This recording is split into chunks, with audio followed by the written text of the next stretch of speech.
Sejam muito bem-vindos, está começando mais um Free Papo Reto e hoje, cara, eu vou recepcionar nada mais, nada menos que Jair Bloch.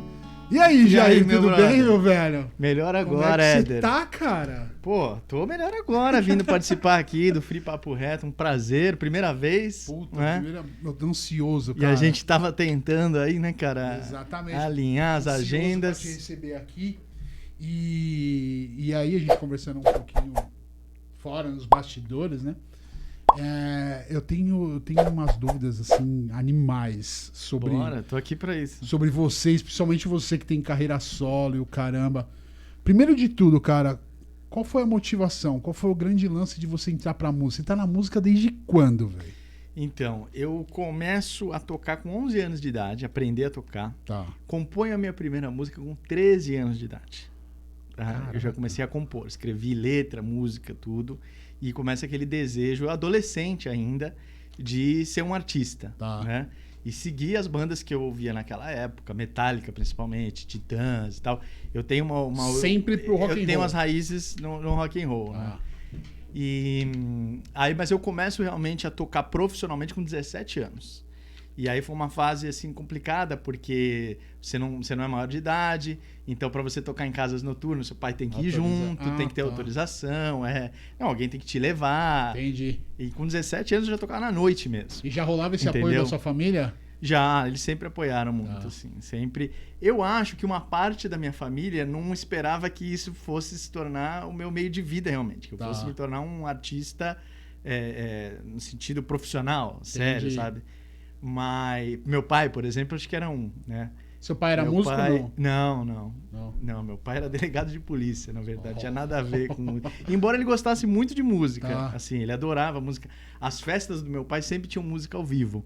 Acho que por isso também vem um pouco da minha paixão, porque eu sempre tive contato, sabe? Eu me lembro de criança, se eu fosse numa churrascaria e tivesse lá uma guitarra, um pedestal no palco, eu já queria subir no palco, falar, posso ir lá mexer nas coisas e tal? Pode crer, isso sempre te interessou. Sempre, aquilo me fascinava. E quando você é criança, parece que fascina ainda Sim. mais, né? E sempre houve também de minha parte um desejo de montar banda, que é um assunto que a gente tava falando um pouco fora do ar, né? Um assunto bem complexo. Porque eu ouvia bandas e elas me influenciavam e eu achava que o meu caminho ia ser o mesmo. Tá. Eu vou montar uma banda e a gente vai fazer sucesso, vai ensaiar, vai gravar e tal, aquela coisa toda. Só que com o tempo, cara, eu fui percebendo que a dinâmica de uma banda é muito complexa. Sabe? Muita gente pensando. Diferenças musicais, diferenças pessoais. Tem que ter muito comprometimento, sabe? Para ter uma banda, você tem que realmente querer muito. Precisa ver o tamanho do seu querer. Porque talvez aquilo que passa pro público talvez seja o lance de... Tem uma banda, sobe todo mundo no palco, vamos tocar, desce... E a gente vai se divertir. E o lance não é esse, E desce e a gente é uma família, nós somos os melhores amigos do outro. Não rola isso, né, velho? Hoje é muito mais complexo do que isso, né, velho? Muito mais complexo. Foi isso que te motivou. Eu até acho que as primeiras bandas funcionavam assim, de fato, né? Tipo assim, amigos que se reuniam na garagem para fazer um som e a coisa ficava séria. E depois que fica séria, a gente sabe que são poucos que conseguem realmente se aturar, manter uma união, deixar o ego de lado. A maior banda de todos os tempos, os Beatles, durou apenas 6 anos. Olha, eu não sabia, informação. Entendeu? Informação. Então, o legado dos Beatles está aí até hoje, é uma obra realmente gigantesca, porque eles foram muito prolíferos, né? Em 6 anos produziram muitos discos, muitas músicas, mas durou só 6 anos. Depois o John Lennon foi fazer o caminho dele. Até tem um documentário na Netflix agora sobre o John Lennon, muito interessante. É só sobre o John e Yoko. Entendi. Ou seja, a fase dele já pós-Beatles. O documentário pouco menciona os Beatles, né? E, enfim. Aí, voltando para minha história, eu chegou num ponto que não estava rolando, não fluía a coisa de montar banda, sabe? E me gerava um desgaste muito grande e realmente não fluía, não rendia, não saía do lugar. Tava patinando, como se diz assim, na linguagem popular. Aí, cara, chegou um momento que eu falei, quer saber? Eu toco, eu canto e eu componho. Pra que eu preciso de uma banda? Preciso de quem, né? Entendeu? Eu acho que eu preciso me organizar e começar a trabalhar. E a partir daí começou a fluir. Isso você tava com quantos anos? Eu tava com carreira solo já uns 22. E a partir daí... Dá uma hidratada aqui pra... Tá. A partir daí, como é que você foi em busca? Você já tinha contatos no meio da música, essa coisa toda? Como é que você se construiu como um artista solo? Do zero. Do nada? Literalmente do zero. Não conhecia ninguém? Nada. Eu comecei assim, nessa época que eu te falei, 22 anos, 21 anos mais ou menos, o meu negócio era procurar emprego, ter uma renda para eu conseguir gravar. Para eu conseguir entrar no estúdio e gravar alguma coisa minha e aí começar a mostrar para as pessoas. E aí eu fui atrás de emprego. Uma das rendas que eu tinha era, inclusive, tocar na noite. E eu fazia muito show assim, voz, violão. Eu talvez tenha sido, não tenho a pretensão de dizer que eu fui o primeiro, mas assim, da minha geração, um dos únicos caras que teve o peito de fazer um show de rock só voz e violão. Porque ninguém fazia isso. Sério, cara? Quem tocava voz e violão era um cara num barzinho, tocava um MPB, coisa, sabe? O rock and roll tem aquela coisa de batera, baixo e tal. E eu dava um jeito de me apresentar só com violão, tocar rock and roll e fazer as pessoas cantarem, interagirem. Eu acho que por isso que eu me tornei um artista realmente de palco, de performance. Porque eu tive que me desafiar a provocar, no sentido de me impor, sabe? E trazer as pessoas para um show que as pessoas não estão lá para ver um show necessariamente. As pessoas estão na noite para beber, comer, para estar num barzinho, para conhecer alguém, enfim. Sabe? Você é meio que um plus ali.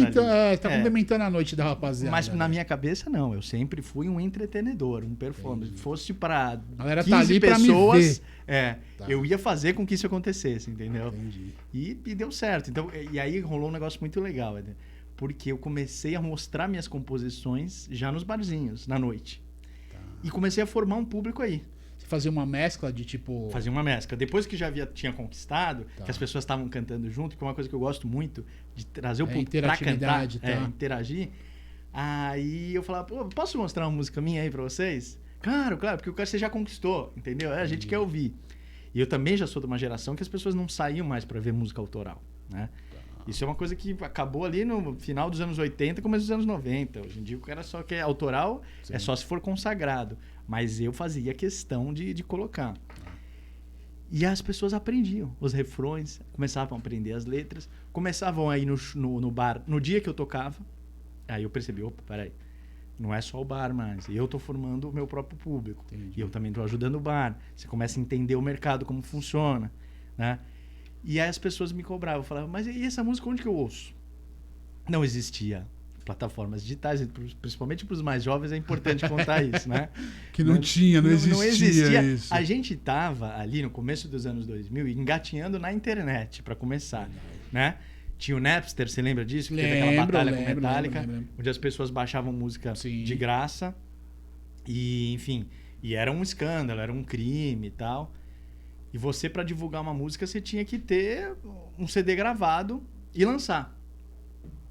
Para chegar nesse caminho, foi só em 2007, quando eu já tinha uns 25 anos, talvez. Essa batalha aí, por exemplo, gravou uma música sua, sei lá, criou uma demo, não é isso? Isso, pode ser. É uma demo que já era no CD. E aí você saía nesse rolê batendo nas rádios ou não? Você procurou outros caminhos? Porque a maioria das histórias, né, tem muito disso. Tipo, grava-se uma demo e aí o cara sai atrás das rádios aí, tipo, mostrando o trabalho, né? Eu acho que no meu caso, quando eu consegui entrar em rádio, que foi só em 2007 também, 2007 para 2008, eu já estava com uma estrutura mais profissional. Tá. Aí eu me lembro que foi o primeiro ano, 2007, que eu fiz um show com banda. Tá. Entendeu? Com uma banda de apoio, já tinha um cachê para pagar outros músicos. Uhum. E esse show foi muito legal, foi num lugar chamado Estúdio SP. Não sei se você lembra, que tinha na Vila Madalena. Ah, não conheço. Nessa época, eu já tinha conseguido fazer alguns contatos. Então, o Branco Melo estava presente nesse show. É muito interessante. O Branco Melo do Titãs. E eu conheci o Branco como fã. Como fã. De tanto eu pedir para entrar no camarim e pegar autógrafo. Naquela época não tinha tanto foto, né? Porque não tinha celular com câmera. Eu comecei a ficar amigo, assim, deles. Eu conheci o Anísio. O Anísio era operador de mesa de som dos Titãs. Ele operava o PA, que a gente fala, que é aquela... Que são as caixas que vão pro público, sim, né? Sim, ele falou pra gente. O Anísio veio aqui, ele contou pra gente. Quase, sei lá, 20 anos, mais ou menos. Então, eu me lembro que o primeiro show, o Branco tava lá. Olha a responsa. Primeiro show com banda, né? Tô dizendo, com banda de apoio. E o Bento, que é o filho do Branco, que hoje tá na banda Silks 66, e tocou comigo no Elvis 2020, o projeto que eu lancei ano passado, também foi com ele. Eu me lembro que aconteceu um episódio muito engraçado, que os caras não queriam deixar o Bento entrar, porque ele era menor de idade. Tá. Eu conheço o Bento antes dele começar a tocar qualquer instrumento. E aí foi uma confusão, tá? O Branco falou, mas eu sou o pai dele, eu tô aqui, ele tá acompanhado, cara, tá né? O tutor dele tá aqui. E o cara não queria. Confusão. Aí o meu pai tava no show, meu pai que era delegado de polícia, já deu uma foi carteirada. lá na portaria, deu uma carteira e falou, não, o pai tá aqui, eu estou presenciando a situação, eu me responsabilizo pra situação. Tudo bem, aí o cara falou assim, tudo bem, mas ele não pode beber, né? Eu falei, lógico, né? Pô, como é que você quer entrar no show? Aí o Branco falou pro cara, e eu posso tomar uma cerveja? Foi sensacional. E aí começou, cara. Desde então, essa caminhada, aí eu tive uma primeira música no rádio que foi Olhar Pra Trás. Tá. E aí a coisa começou a tomar uma proporção mais séria. Tá. Que quando entrou numa rede de rádios, que não sei se pode falar o nome. Pode. Que é a Nova Brasil FM, que é uma rádio gigante, sim. tem várias capitais do país. Ali eu senti realmente, vamos dizer assim, o primeiro gostinho de um sucesso, né, para esse profissional. Você ouvia sua música no rádio, né? E naquela época, as pessoas, o pessoal, como eu sempre digo, quem é mais jovem, talvez não tenha tanta noção da força do rádio, da relevância que tem e da dificuldade que é até hoje você colocar uma música no rádio, né? E foi muito legal. Eu tive um retorno, até hoje eu tenho dessa música. Era para ficar 30 dias na programação, ficou 4 anos, até 2012, 2008 a 2012. Caraca. Olhar para trás. Ô Jair, nesse processo, tipo, foi alguns anos, né? Que você batalhou até conseguir essa parada. Até conseguir gravar um CD e chegar aí. Exatamente. Quando você chegou, que você viu sua música rolando na Nova Brasil, que você falou, puta, peraí, acho que eu consegui chegar onde eu tava querendo. Como é que funciona a cabeça nesse momento, cara? Porque, assim, muita luta. Tem um lance de, tipo, se deslumbrar na parada? Ou algo do tipo, em algum momento você se sentiu, tipo, puta, agora eu sou um artista e deu aquela sensação de, puta, eu sou foda. Vou te ser bem sincero, existem várias armadilhas, vamos dizer assim, do sucesso, de você ter um certo êxito e tal. Eu acho que eu nunca cheguei nesse ponto. Eu, desde muito jovem, meu pai me conversava muito comigo e eu sempre fui muito, graças a Deus, muito bem orientado. Obrigado. E o meu pai ensinou, tem uma frase que é assim, Eder, nunca se desespere com o fracasso e nem se deslumbre com o sucesso, porque ambos passam. Muito bom isso, cara. Entendeu? E isso é uma coisa que eu levo pra minha vida desde muito jovem. É um puto ensinamento, cara. Isso pra você manter o equilíbrio, tanto no momento ruim, quanto no momento bom, sabe? Você nunca deixar com que as suas emoções cheguem a extremos. Sim. Então, é o fracasso, ok, vou lidar com ele. Às vezes você tem que viver até um certo luto, vamos dizer assim, que os fracassos têm. Sim, claro. Né? Mas ele não pode te abater ao ponto de você pensar em desistir ou coisas do tipo. E o sucesso também não pode te deslumbrar ao ponto de você achar que você é o maior, que você é o máximo, que você é um rei, que você está acima das pessoas, que você está acima do bem e do mal. Sacou? Então, eu não cheguei nesse ponto, mas existem sim armadilhas, sabe? E que você tem que até se que proteger. Eu acho, porque é uma parada meio que natural também, né, Jair? Eu acho que é do ser humano isso. Eu vou te citar alguns casos assim que eu vi acontecendo, tá? E pessoas muito talentosas, que eu respeito muito, tanto para um lado quanto para o outro, assim. Por exemplo, o Edu, não sei se você lembra do Edu Ribeiro, do Minamora. Sim. Minamora, tanto faz ser que você... Eu e o Edu, a gente chegou a fazer show junto, ir pra estrada e tal. A gente tinha o mesmo divulgador na época de 2007, se eu não me engano. E ele tinha acabado de... Me Namora foi a música mais tocada no Brasil em 2006. Isso foi uma febre, meu irmão. Você entendeu? Você tem noção do que é um país de 210 milhões de pessoas? Vamos dizer assim que em 2006 o Edu era o safadão Pode crer. da época, do ano. Sim. A música mais tocada, pá, cachê alto, tudo em cima. O cara super talentoso. Que eu acho até que começou um movimento do reggae, que depois veio com Mais outros forte, artistas, né? Armandinho. Sim. Hoje tem aí o Maneva, enfim, Sim. tem muitas bandas A legais. gente trouxe aqui pra trocar uma ideia o Netão da Tribo de Jah. Ah, então, uma banda também muito É. forte. E aí depois o Edu, assim, não sei se ele parou, o que aconteceu, não conseguiu manter, vamos dizer assim, aquele nível de sucesso, Tá. que é um nível raro mesmo, não é fácil para ninguém manter. Sim. E meio que se abateu. Eu espero, eu nunca mais tive contato com o Edu, mas eu espero que ele não desista, que ele esteja fazendo música, sabe? Que ele volte, porque é isso, cara. A gente gosta de música. E você tem casos como, por exemplo, do Chorão, que a gente estava comentando Tá. aqui, que foi um cara que conseguiu manter um nível de sucesso muito alto sempre, quase até o fim, até ele morrer, infelizmente. Mas a sensação que dá, eu conversei com o Chorão uma vez só na minha vida. Não tenho nenhuma intimidade e tal. Mas eu assisti o documentário, já conversei com muitas pessoas. Muitas pessoas que trabalharam comigo trabalharam com o Chorão também já no passado. E a sensação que me dá é que houve sim uma perda de controle, sabe? De tudo, do sucesso, da mídia, do assédio, né? Das pessoas. Sim. E tem no final do documentário, tem uma passagem que tem aquela música Não Deixa o Mate Engolir. Sim, Aquilo exato. é muito forte, né? Muito forte, que já tá o filme já tá eu não vou dar spoiler, mas no momento que ele tá na dependência química muito forte, fora de controle, já não conseguindo mais administrar, vamos dizer assim, se é que isso é administrável. E infelizmente ele deixou, o mar engoliu. Né? Então talvez as frases dele, as letras tenham até ajudado mais as pessoas do que a ele próprio, né? Infelizmente. Tem tudo isso que você me falou, eu concordo e assim, eu acho que é muito difícil pra vocês, por exemplo, que você tem uma cabeça assim, dá pra notar, né, cara? Bem diferente, enfim. Mas eu acho que se torna uma coisa... Tem um manual de tipo... Velho, eu não vou me embrenhar por isso, tá ligado? Eu não vou deixar isso subir a minha cabeça. Você deu o exemplo do Chorão. Eu acho que esse cara viveu tudo que ele viveu. A gente falou do documentário. Você não acha que esse cara levava o mundo nas costas? Por exemplo, ele foi um cara que ele começou lá explodiu, né? Em 93, enfim, 93, 94. E... Cara, e ele manteve isso até o último dia de vida dele, bicho. Até 2000 e... Quando que ele faleceu? 2013. 2013, Eu fico imaginando o fardo que esse cara carregou, e aí ele teve a perca da banda, né? Tipo, uma galera saiu fora, o caramba.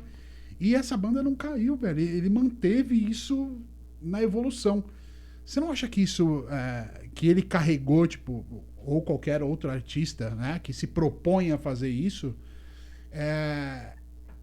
Ele também não pode cair nessas armadilhas de tipo... Sem dúvida, né? Sem dúvida. Eu acho que pode, assim... Você perguntou do manual, né? Se existe um manual. Que eu saiba, não acredito. Mas você acabou de falar de uma coisa muito interessante que eu nunca tinha pensado. Por que talvez não construir um manual? Já que existe hoje tantos coaches, né? De tudo, sim, todo mundo exatamente. quer ser coach e tal... E eu acho que existem coaches sérios, de fato, que podem ajudar pessoas. Você assistiu o filme do Metallica, Some Kind of Monster? Não sei se você assistiu esse documentário. Eu não sei se é o filme ou um documentário. É o documentário, Que rola várias tretas entre os caras. Que eles entram em terapia, sessão de terapia. Sim, e o terapeuta já havia sido terapeuta do... Poucas pessoas sabem disso, mas do Bon Jovi, no final dos anos 90. Tá. Do Aerosmith. E de times de futebol também. Ou seja, um cara muito acostumado a lidar com grandes egos. Tá. Né? Com gente de muito sucesso e que tem desentendimentos e tal. Aqui no Brasil, eu ainda não conheço nenhuma figura que tenha que faça esse trabalho. Atuado. Então olha que legal que você trouxe para o debate, um elemento, uma coisa para se pensar, para a gente conversar com alguém, com algum psicólogo e tentar ajudar a desenvolver um trabalho nesse sentido, de alguém que acompanhe o artista da parte psicológica e tal.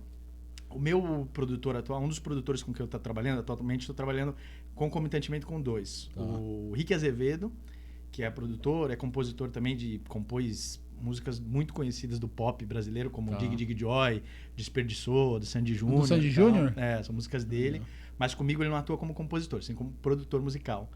E tô com o Thiago Stansev também, que é produtor de Maneva, de Salgadinho, vários artistas, um cara muito bom. E o Rick tem muita preocupação com esse lado psicológico, assim. O Rick tem dia que a gente quase não grava, que eu vou pro estúdio só e a gente conversa papo. Tanto que é uma verdadeira hora. Terapia. Então isso que você tá falando, cara, é muito legal. E eu vou te falar, não é fácil, não vai ser fácil construir um case assim de assessoria para os artistas. Por quê? Mais uma vez eu digo, você tá lidando com muitos egos, né? E quando você tem ego, sucesso, dinheiro, tudo na mesma pessoa, dificilmente você consegue fazer essa pessoa te ouvir. Você levar essa pessoa para um lugar de humildade, de humanidade, sabe? No documentário, não sei se você se lembra, tem um trecho que o advogado do Chorão, que é muito amigo dele, que é um dos que mais fala no documentário, ele fala assim, o Chorão era invencível. Exatamente. Lembra disso? Sim. Fala, você não conseguia convencê-lo de nada e tal. É muito complicado você conseguir chegar para um cara desse. Você lembra como ele fala com o Paulinho Vilhena? Sim. Porra, exatamente. Fala direito essa porra, caralho. Não sei. Desculpa, vou falar mesmo. palavrão. Pode, velho. Eu falo muito palavrão, livre. cara. Fica tranquilo. E só para encerrar. Então, assim, no meu caso, o que eu procuro sempre tá atento para não cair nessas armadilhas é pensar muito o seguinte, nessa humildade que eu te falei. Escutar pessoas que já me conheciam antes de qualquer resultado, entendeu? Então, escutar muito família e amigos. A única maneira, eu acho, de você manter os pezinhos no chão é você ter essa humildade de escutar as pessoas. Porque elas vão saber. O momento que você sofreu uma transformação, você não é mais o mesmo, hein? Isso aí não são os princípios dele. Eu conheço as raízes dele. Essas pessoas é que vão saber. Elas que vão... O que vem depois... E são elas que sentem, na verdade. São elas que sentem, porque o que vem depois, você não sabe. São muitos amigos, muito assédio, é muita gente, como você falou, tem aquela carreta que você carrega com problemas de outras pessoas. Exatamente. Sabe, você tem que ter muito cuidado para saber administrar tudo isso. Eu tô te perguntando isso porque eu quero chegar num ponto que, assim, eu fico me perguntando... Eu conversei muito com a Anísio sobre você, eu estudei um pouquinho sobre você... porque eu acho que era o mínimo que a gente tem que fazer, né? Quando a gente vai trocar ideia com alguém. O mínimo parabéns, de respeito, né, velho? Apesar de não ser muito a nossa cara aqui, mas assim, eu acho que vale. E aí, você me contando tudo isso, eu fico imaginando que você, cara, você é um cara que tem um equilíbrio emocional fudido. Porque, me confirma aí, você, hoje aqui no Brasil, é o único cara que tem os direitos de tocar a música do Elvis? Eu suponho que sim. Eu não tenho notícia de outro que conseguiu as autorizações diretamente com a família do Elvis, né? E que tenha gravado essas obras que eu gravei. Então, só de eu poder trocar essa ideia com você, da gente se tornar amigo, eu já tô com o meu ego lá em cima, velho. Então vai entrar, você vai ser um dos primeiros clientes desse programa psicológico. Caraca, velho. Como é que vai chamar? Já tô pensando já no treinamento, acompanhamento. Porra, como é que você consegue isso direto com a família do cara e, tipo, ter essa serenidade de poder expor isso, né? De manter os pés no chão. Cara, isso é muito foda. Você tem noção do que é isso? Você já tem essa representatividade, assim, na sua vida? Tipo, caralho, eu tenho uma parada na minha mão muito foda. Quem no mundo tem isso? Não vamos falar nem do Brasil, mas no mundo, sinceramente, não véio. sei. Cara, claro que eu tenho noção da dimensão disso, da grandiosidade disso, e me gera muito orgulho, claro, não vou esconder, pelo contrário, é motivo de muito orgulho. E foram 2 anos, quase 2 anos, 1 ano e 8 meses, mais ou menos, batalhando. O processo, sim, para conseguir todas as autorizações. Como é que foi isso? Posso contar um pouco como é que foi? Pelo amor de Deus, mas só cara. para antes de contar, responder a tua pergunta, assim, eu não sou um cara que fica muito, sabe assim, tipo, porra, eu tenho uma coisa que ninguém mais tem no Brasil, eu fiz tal coisa. Porque eu acho que você vai muito para esse lado do poder, sabe? Se você achar que tem um poder e você começa a acreditar nisso, aí é uma das armadilhas, sacou? Entendi. Eu sou um cara assim, que a gente tá se conhecendo, você vai ver, eu vivo cada dia como um dia, tranquilamente, sabe? Eu acho que o que tiver que ser, vai ser assim como foi acreditar nesse projeto. E talvez eu tenha sido premiado pela minha persistência, pela minha obstinação. Isso é uma característica minha, sabe? De acreditar nas coisas e não desistir, que eu acho que foi premiada. Entendeu? Então vamos lá. Tentar resumir a história. Tá. Eu, pra ser bem sincero também, como sempre, tinha um preconceito com regravação. Eu não curtia. Quando eu era mais jovem, eu falava, não, eu sou compositor, eu componho. Eu sou o cara. Você viu as armadilhas? Eu sou compositor, por que eu vou gravar a música de outro artista? Não, jamais. Só que, quando você começa a conhecendo as coisas e pondo os pezinhos no chão, como eu falei, você vê que se você... Ainda que eu ainda tinha uma autoral, pelo menos que tocava no rádio. Tá. Às vezes você começa e não tem nenhuma. E você quer fazer show, você quer tocar... Ninguém quer ouvir. Você vai tocar 12 músicas suas que ninguém conhece. Sabe onde você vai tocar? Em lugar nenhum. Você vai tocar no máximo, vai fazer um show pros seus amigos e só. Sim. Né? Então eu me conscientizei de que eu teria que tocar grandes sucessos, tocar covers e tal. E a coisa começou a rolar muito legal, por eu acho que eu ter esse lado também da performance, né? Sim. Comecei a fazer muito show. E nos shows eu sempre fiz essa mesma técnica que eu te falei da época da voz e violão. Toco músicas consagradas, conquisto o público, coloco uma minha. Toco música consagrada, 2, 3. Falo, posso tocar uma minha pra vocês? O público aceita. E daí começou a coisa a rolar mais. Aí eu toquei Elvis Presley pela primeira vez. Cara, quando eu cantei Elvis Presley, rolou ali uma sinergia, rolou alguma coisa diferente. Falei, opa, percebi que as pessoas se emocionaram. Disso. Eu não tinha essa consciência, essa noção de que minha voz parece, não é que parece, não tem essa pretensão, mas as frequências da minha voz, o timbre grave, ele é mais próximo, ele favorece cantar Elvis Presley e tudo que for mais grave, Renato Russo, por exemplo. Tá.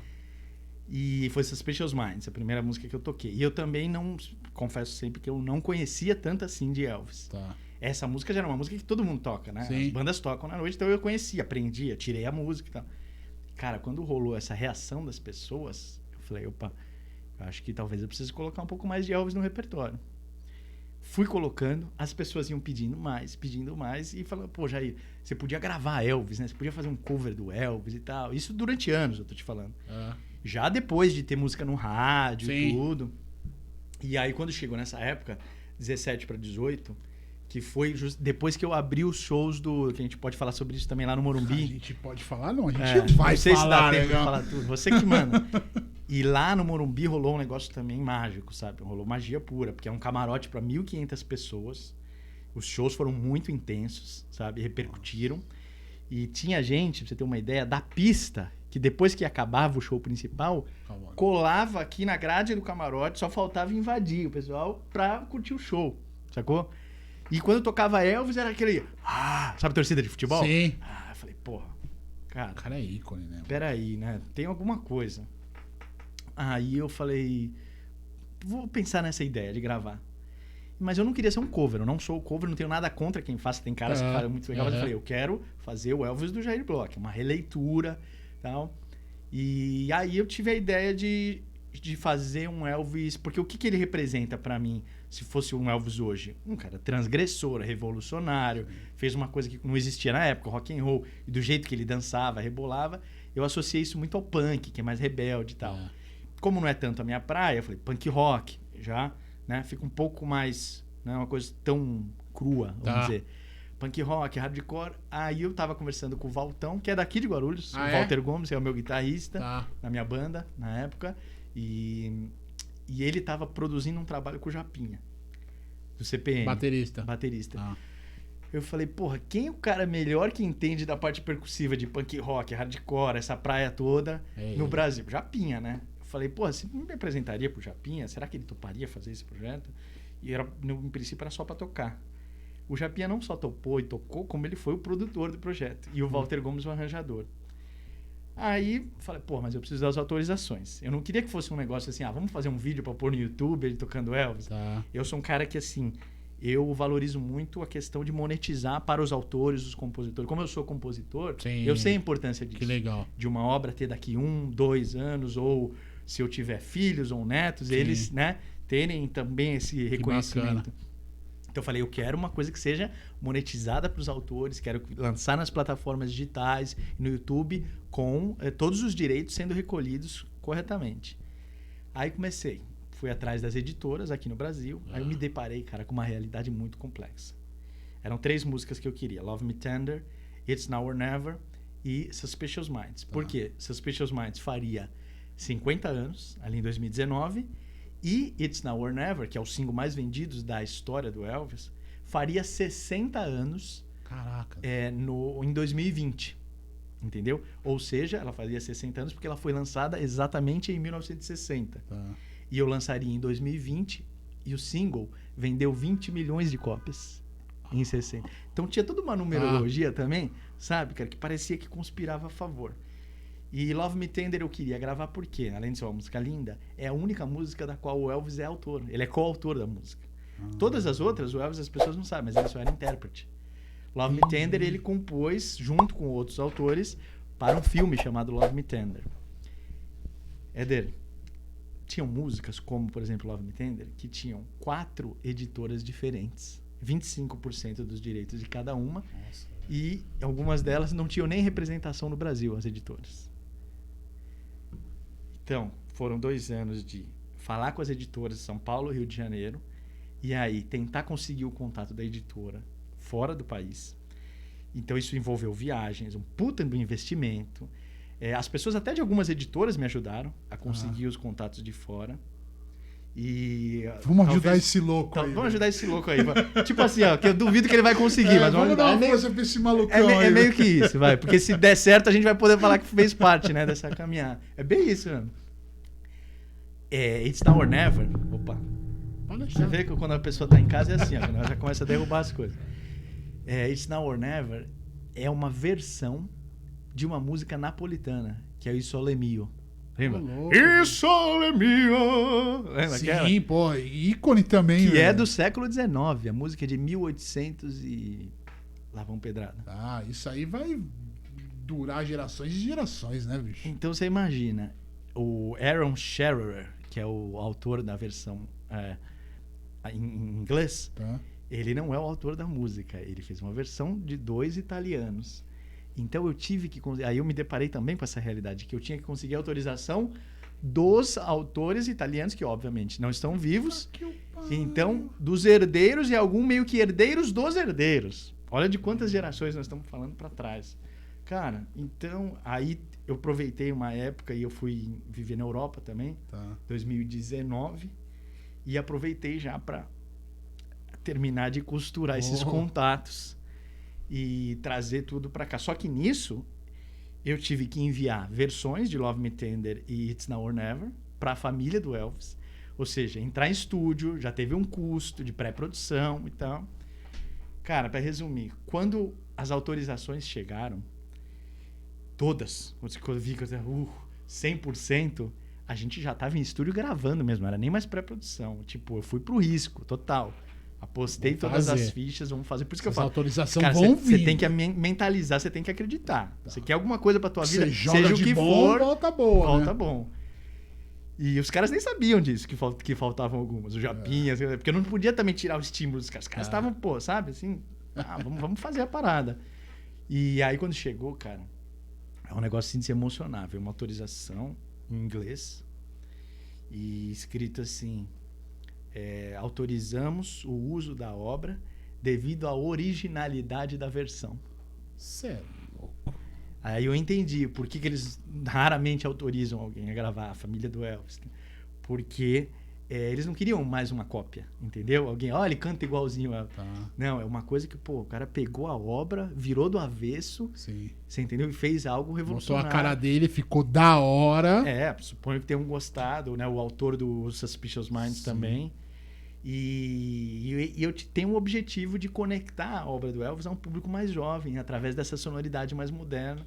E parece que rolou muito legal, né? Você pega aí Suspicious Minds, mais de 80 mil visualizações no YouTube. Eu tava vendo, cara. Um clipe, bem legal. Roteiro bem doido, mano, né? Eu mudei completamente a interpretação da letra. A gente vai deixar no vídeo também aí os links, tudo certinho, viu, Marcel? Pra galera acompanhar, cara. Posso já deixar aqui? Pode, lógico que pode. Entre no meu canal do YouTube, lá se inscrevam, Jair Bloch. E nas plataformas digitais também me sigam, no Instagram, Facebook, tudo é Jair Bloch. Jair Bloch é B-L-O-C-H, o Bloch, não é C-K não, como todo mundo pensa. A gente vai deixar aí no rodapé, cara, e por isso que eu te perguntei dessa coisa de, cara, você receber isso e falar, puta. Os caras, então, piraram, né? Que tava junto do processo. Os caras adoraram. E aí foram vindo, né? Os caras, por exemplo, o Marcão veio através do Japinha. O Marcão Brito, do Charlie Brown Jr. E o Japinha, eu não conhecia o Marcão. E na verdade, quem ia fazer essa guitarra era o Luiz Carlini. Sabe? Que era do Tutti Frutti. Sei. Compôs Ovelha Negra, tá ali, um grande guitarrista, né? Um decano da guitarra brasileira. E o Carlini falou que ia fazer, mas assim, puta, nunca que o Carlini pode, e liga pra ele e tal, no estúdio, e o disco já tava ali pra sair. Preciso gravar, bicho. Aí veio a ideia do Marcão. Falei, pô, tem nem o que pensar. Se ele topar... Traz o cara. O Japinha passou contato, o Marcão ouviu, falou assim pra mim, pô, classe A, um negócio, puta ideia, né? Nunca imaginei um Elvis assim. Não. Topou, o Marcão é um cara fora de série também, né? E... Eu sou fã desses caras. Você fala de Charlie Brown pra mim? Até Charlie Brown. Então, olha que interessante. Tem nesse disco um pouco de CPM 22, embora o Japinha seja CPM, tem a sua raiz lá, né? Um pouco de Charlie Brown Jr., né? Com o Marcão. Aí você tem o Johann Kisser, que é filho do Andreas Kisser. Você tem o DNA ali, né? Que vem do Sepultura. Então você tem todos esses cromossomos do rock. Sim. E o Bento Mello, que é o filho do Branco Mello, filho de um titã. E tanto o Bento quanto o Johann não estavam lá por serem filhos de quem são. Eles têm luz própria. Eles estão pelo talento que eles têm, por serem meus amigos. Exatamente. Mas é claro que toda a história que eles carregam tem peso, né? Todo o DNA Os caras que têm eles um carregam. pedigree, né, velho? Então, o Bento, no dia que ele chegou para gravar o baixo, ele tirou do case, assim, um baixo antigo, assim, surrado e tal. O Bento, que vai baixo tirar é o esse que aí, daí, velho? Que som que vai sair? Aí ele não falou nada, ele falou assim, foi plugando, na hora que ele plugou, BOOM! Veio aquele gravão bonito, encorpado. Eu falei, caralho, cara, de onde veio? Que baixo é esse? Ele falou, esse baixo era do Nando Reis. Era do Nando, na época dos Titãs. Sim. E o Nando fez um rolo com meu pai. E esse baixo acabou ficando com meu pai. Imagina se esse baixo fala, velho. A gente só usa em ocasiões especiais. Caralho, então, mano. olha como a história do rock brasileiro estava presente nesse EP, né? De um artista brasileiro fazendo versões, um tributo para o maior ícone da história do rock. Por isso que eu falo que teve muita magia envolvida, sabe? Das coisas darem certo, conspirarem a favor. Sempre, como tudo é na minha vida, com bastante, assim, vamos dizer, dificuldade, com um grau de dificuldade. Tudo na minha vida, na minha carreira, nada foi da primeira vez, sempre foi. Por isso que persistência teve que ser um traço, uma marca da minha caminhada. Tem muita gente que para no meio do caminho. Eu diria que a maioria. Você entendeu? Infelizmente. Tipo, muita gente talentosa. Desse cara. Da minha geração, assim, eu vi quase todo mundo parar no meio do caminho. Eu vi muita gente talentosa que não suportou, sabe, a caminhada de você ser músico no Brasil e fazer rock ainda. Sim. Sabe, fazer música autoral, fazer rock é complicado, mas é aquela história que eu falei, acreditar, fazer o que você gosta, ser verdadeiro, né? Não fazer nada por... Isso de fato tem uma grande diferença, né, Jair? Porque assim, a gente, hoje em dia, todo mundo caga uma regra de tipo, vá atrás daquilo que você gosta, não sei o que tem, mas eu acho que a galera fala isso muito da boca pra fora. Mas de fato, se você quer fazer acontecer, velho, você vai ter dificuldade. Eu falei dos coaches da moda, né? Exatamente. Tem coach da moda, tem coach de verdade. Você quer dificuldade maior do que essa, velho? E você foi pra Europa, você foi atrás dos caras. Os malucos estão, sei lá, na Itália, onde que estão, eu vou lá, mano. Eu quero isso é da minha personalidade. Você entende? Então, assim, tá aí. Isso faz diferença. Colher os louros da coisa, tá ligado? Eu acredito muito em lei da atração, sabe? Mas não é a lei da atração não é uma coisa simples, como as pessoas falam. Elas sempre associam a lei da atração como algo só material, né? Eu quero ter esse microfone aqui, eu vou conseguir. E vai muito além disso. É uma questão baseada em frequências, né? De você estar lidando com vibrações e frequências, energia pura. Sim. Você mentalizar, você tá naquela mesma frequência para mentalizar aquilo que você quer, se você realmente deseja aquilo. É isso. Se você está preparado. Eu também sou muito a favor disso, sabia, Jair? Eu gosto dessa parada de energia. Eu me conecto muito com isso, sabe? E assim, eu não sei se sei lá, se isso é da nossa cabeça, não sei qual é que é. Mas como eu trago isso muito comigo, parece que eu sinto mais as coisas, sabe? Então, por exemplo, vamos fazer a entrevista aqui. E aí tem o Paulão aqui que tá acompanhando o Jair, enfim, daqui a pouco ele dá as caras aí. E aí eu tô do lado dele, eu não senti uma vibração bacana, eu já começo a me incomodar. Eu também, eu sinto sabe? na hora. Eu já e às vezes a pessoa nem te fez nada, mas a energia exatamente. Não tá legal. Eu não sei se é porque eu levo isso no meu subconsciente, sei lá qual é que é, mas eu aposto muito nesse lance de energia, de tipo, o que você emana pra lá, velho, se for coisa boa, vai voltar coisa boa. Sem dúvida, o universo pode demorar um pouquinho, mas o negócio conspira a favor. Acho que sim. Depois de todo esse rolê, cara, que você fez, de toda essa batalha, o caramba, e aí você chegar ao auge de conseguir ter essas autorizações, aí você não cansou.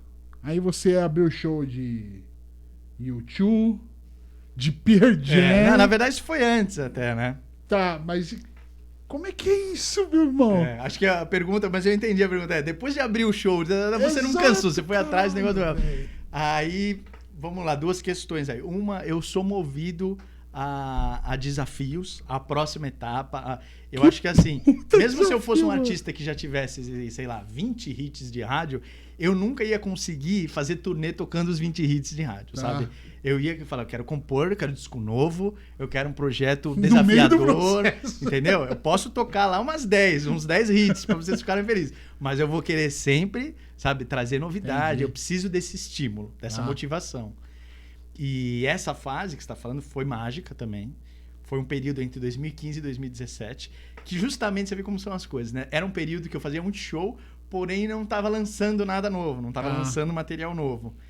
E os shows repercutiram tanto que um cara muito bacana, que era o gerente, o manager assim, do Camarote Stadium, lá no estádio do Morumbi, ele me chamou para fazer abertura e encerramento do show do Pearl Jam, uma banda que eu sei que você gosta. Vai se fuder. Caralho, meu. E você imagina assim, um lance de tipo... acho que uma semana, não sei se 1 ou 2 semanas antes do show. Foi um negócio muito... Ele não tinha um artista de abertura para o camarote. É um camarote de 1.500 pessoas. E aí ele me chamou para fazer... eu primeiro tinha que ver se a data tava livre, era um sábado. E aí eu consegui contornar, tive que mudar de guitarrista, eu me lembro até para fazer esse show. E o guitarrista foi o Walter Gomes, que é o arranjador do Elvis 2020, que é daqui de Guarulhos, inclusive é professor de escola de música aqui, um cara muito interessante. O cara até para bater um papo que tem muita história, tocou com Guilherme Arantes, com o Kaline, com o Roger do Ultraje. Cara, tem muita história para contar, o Valtão, e um músico talentosíssimo, extraordinário. Ele fez esse primeiro show comigo sem ensaio. Você tem noção? A gente não teve tempo de ensaiar. Falei, eu vou abrir pro Pearl Jam. Aí, vamos tocar. Quando eu falei, vou abrir pro Pearl Jam, ele não me perguntou assim quanto que era de cachê, nada. Ele falou, a gente se conheceu. Ele falou, louco que vai falar em dinheiro, tô com você, vamos tocar. Você tem algum retardado? Desculpa aí, rapaziada da música. Mas tem algum retardado que nesse momento fala assim, mas quanto que é o cachê? Que se dependendo do valor, eu não vou, não. Posso te falar a verdade? Por incrível que pareça, tem, cara. Mano, é possível um troço desse, velho. Oportunidades da vida, né, Jair? Tem. Tem coisas que não tem dinheiro que compre, mas o ser humano, Éder, eu não vou passar o pano aqui para a classe musical, para a classe dos músicos, porque eu não sou corporativista, entendeu? Eu sou um cara muito justo, procuro ser e transparente. Músico tem músico de todos os caráteres, entendeu? De todas as índoles, assim como em qualquer segmento, assim como em qualquer profissão. Tem músico que se vende, tem músico que é movido a dinheiro, tem músico que não, que é profissional, mas sabe o lado da paixão. Sim, né? Nesse caso, Jair, enfim, desculpa te interromper, mas assim, não cabe nem essas eu também acho que não caberia, tipo, mas eu já, cara, vivi... velho! Eu já vivi cada situação, mas o cara não tem essa consciência, que é pra história dele, pra carreira dele. Ou no mínimo, você tá plantando uma sementinha ali, né? Que foi o que aconteceu comigo, eu vou chegar lá. Mas já, respondendo a tua pergunta, bem sinceramente, já teve caso de cara querer dinheiro, já teve de cara, tipo, querer levar convidados, sabe assim? Não, se eu não puder levar minha namorada no camarote, no show... Cara, tem de tudo, tem de tudo. Ai, meu Deus do céu, bicho. Aí eu fiz o show. Pearl Jam foi o primeiro que você fez, que você abriu? Pearl Jam foi o primeiro, 2015. E daí, depois Pearl Jam... Aí esse show repercutiu muito. E foi legal porque ele repercutiu até pra fora do camarote, assim. Tá. Muita gente, nos outros camarotes do Morumbi, gente de mídia ficou sabendo, tava lá e viu, tava falando, pô, viu o show do Jair Bloch, sabe? É como se você tivesse mantido, tô falando, né, sem nenhuma pretensão, mas o mesmo... Não tem como você manter o mesmo nível de produção do Pearl Jam, mas eu digo, o meu intuito ali era manter o entretenimento das pessoas, Sim. sabe? Porque não é muito fácil, né? A pessoa acabou de assistir o Pearl Jam, de Deus, imagina, no Morumbi, num baita palcão. O cara E te ela atacar tá ali. uma lata é 2 minutos. Ele tá ali, ele vai ver teu show, entendeu? Então, antes do show do Pearl Jam, você tem a missão de aquecer aquele cara, né? Aquele cliente, vamos dizer, do camarote. E depois do show, mantê-lo entretido. Você fala, pô, eu acabei de ver uma das grandes bandas de rock do mundo e eu tenho que ver algo relevante, porque senão eu vou embora. O cara não fica, você tem que fidelizar o cliente. E graças a Deus, como eu tenho uma expertise já de muitos anos de show evento corporativo, show evento social. Tá. Eu toco até em casamento, já toquei muitos. Sim. E é muito legal você levar um rock and roll para um casamento, sabe? Tá. Hoje em dia o meu show já não é mais tão rock and roll assim, ele é um pouco mais pop rock, vamos dizer. Mas na época a gente, né, Paulo, já fez muitos shows aí só com guitarra. Né? Eu toquei Metallica, né, no casamento, você lembra disso? Sensacional. Enfim, aí o show foi um sucesso. Naquele mesmo ano, eles me chamaram para tocar na despedida do Rogério Ceni, que foi um evento gigantesco, 65 mil pessoas no Morumbi. Caraca, foi muito legal. E desde então aí vieram mais convites. Aí, logo no ano seguinte, 2016, eu fui convidado para fazer 2 noites dos Rolling Stones. Não, sinceramente, de todos os que eu já fiz, esse é o que eu mais me orgulho. Assim, independentemente de ser dinossauro do rock, velho. Porque, cara, é a história do rock, né? Pelo amor de Deus. A história do rock começa realmente... Claro, você tem ali, vamos dizer... Bill Haley e seus Cometas eu considero o embrião do rock. Tá. Quando começa a acabar as big bands e vem Bill Haley e seus Cometas fazer uma coisa já que era um rock dançante e tal. Sim. Aí, Little Richard, né, que recentemente nos deixou, infelizmente, Elvis Presley e Jerry Lee Lewis. Para mim, esses são os engenheiros ou arquitetos do rock and roll. Eles espelham muito nesses caras. A pedra fundamental. Sim, com certeza. E quem se espelhou muito também nesses caras foram Beatles e Stones, que é a geração já seguinte, anos 60, né? E eles, vamos dizer, talvez eles sejam os arquitetos, vamos dizer, porque eles moldaram, né? Eles deram a forma para o rock e elevaram para esse patamar de fazer show em estádios de futebol e tal. Só que, como eu disse, os Beatles, que eu tenho grande admiração e respeito, duraram só 6 anos. Então, os Beatles são grandes talentos, né? Então, até hoje aí, o Paul McCartney faz show em estádios, mas os Rolling Stones são a coisa de banda, a coesão de banda que eu falei que tão complexa é. Isso, cara, é digno de uma admiração. Uma banda durar 50 anos, não existe. Uma banda desse tamanho, né? É raríssimo. É raríssimo não, é único, né? Não tem outra banda desse tamanho como os Stones. Então, fazer parte disso, pra mim, de qualquer evento, nem que eu fosse lá pra, sei lá, tocar na porta do estádio para as pessoas chegarem e dar o ingresso, eu ia. Né? São os Rolling Stones. Experiência única, né? E eu lembro que no palco principal os Titãs abriram, então o meu show era mesclado um pouquinho antes dos Titãs, depois dos Titãs, aí depois dos Rolling Stones. Tá. Entendeu? Então era pré e pós. Tá.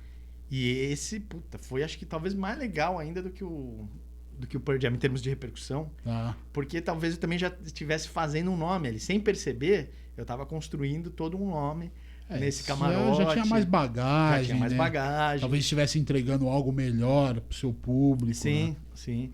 E esse foi um ano de shows muito grandes, assim, no geral, por outros lugares, interior de São Paulo.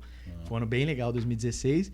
E aí, 2017, eles me chamam para fazer 3 noites do U2. O U2 fez 4 noites no Morumbi, eu fiz 3 no camarote, que também foi assim uma repercussão gigantesca. Já pensou, Marcelo? Imagina a experiência. Para tocar no show do U2. Aí você pergunta assim, ó, quanto é o cachê? Você vai me dar o cachê? Quanto é o cachê? Bobão. Não, porque senão eu não vou. Pelo amor de acontece, Deus, acontece. Tem que ser muito Zé Ruela pra fazer uma parada dessa, bicho. Então aí foram os 3 shows fantásticos também. Muito, muito... E até pelo aspecto de carreira, né? Agrega muito. Você coloca ali no teu currículo que você fez. Você aprende muito, porque eu pude andar nos backstage e tal, ver a passagem de som. Você rolou ideia com esses caras? Não, com o U2 não. Tá.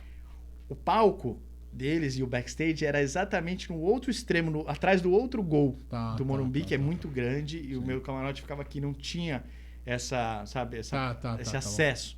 Entendi. Mas durante o processo todo de passagem de som, eu pude acompanhar muita gente, os roads e tal. Isso foi um aprendizado. Por exemplo, nos Stones, uma coisa muito legal é qualquer coisa que eles tiverem, por exemplo, você vê esse monitor aqui, atrás tem outro. Já preparado, pronto. Deu merda, ele nem pensa, não perde o tempo de trocar e perder o flow do espetáculo, tira, troca, tudo, eles têm 2 na hora, prontos. É uma estrutura gigantesca. E eles guardam muita coisa embaixo do próprio palco. Então, eles viajam com um palco que tem toda uma logística, assim. Então, reduz muito os riscos, sabe? De backstage, que às vezes tem muito acidente, né? É uma estrutura absurda. São os 2 maiores shows do mundo, né? Os maiores cachês do mundo, Rolling Stones e U2.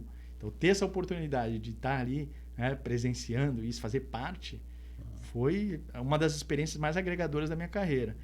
E aí... mantendo o sucesso, ou seja, porque você tem que agradar o público também, não adianta você ir lá, se matar, fazer um puta show e o público do camarote não tá feliz. O camarote, claro, vai te falar, então vamos chamar no próximo, a gente chama um artista diferente, né? Até para dar uma mudada. E isso não aconteceu. Depois teve outro show, que foi o do Bruno Mars, que acho que foi... Esse cara também é da hora, eu curto as músicas muito dele. bom, muito talentoso, eu abri também. E aí repercutiu tanto que em 2019 eu fui fazer show no camarote no Allianz Parque, que foi o Ed Sheeran. Eu fiz também a abertura e encerramento. Foi uma experiência muito legal. Então eu tenho essa... minha mulher... Acho que eu casei com esse som, acho. Do Ed Sheeran? É. Ah, é? É, acho que é. Eu acho melhor você falar pra sua menina que você... Né, você falar que você não lembra exatamente a música, é melhor não. Eu vou tomar um pau em casa, mas... edita essa parte aí. Mas eu acho que é esse cara aí mesmo, cara. Que ele canta umas músicas românticas e pá, não é? Não é, porque a gente fez tanto casamento que você tá confundindo. Deve ser o meu com o do outro casamento. Do Crepúsculo. Eu sei porque ela fala que adora esse filme. Né? Então, sei lá. Enfim. Aí, eu já confundi as bolas. Não, tudo bem. Ela já vai chegar em casa e vai falar, e aí, escutou essa porra com quem, velho? Né? Com quem foi que você escutou? Jair, deixa eu fazer uma pergunta. Desse lance dos shows que você abriu aí bastante, a gente vê... quando mistura a banda gringa com a nacional, a gente vê muito falando o lance do preconceito ali por trás, né?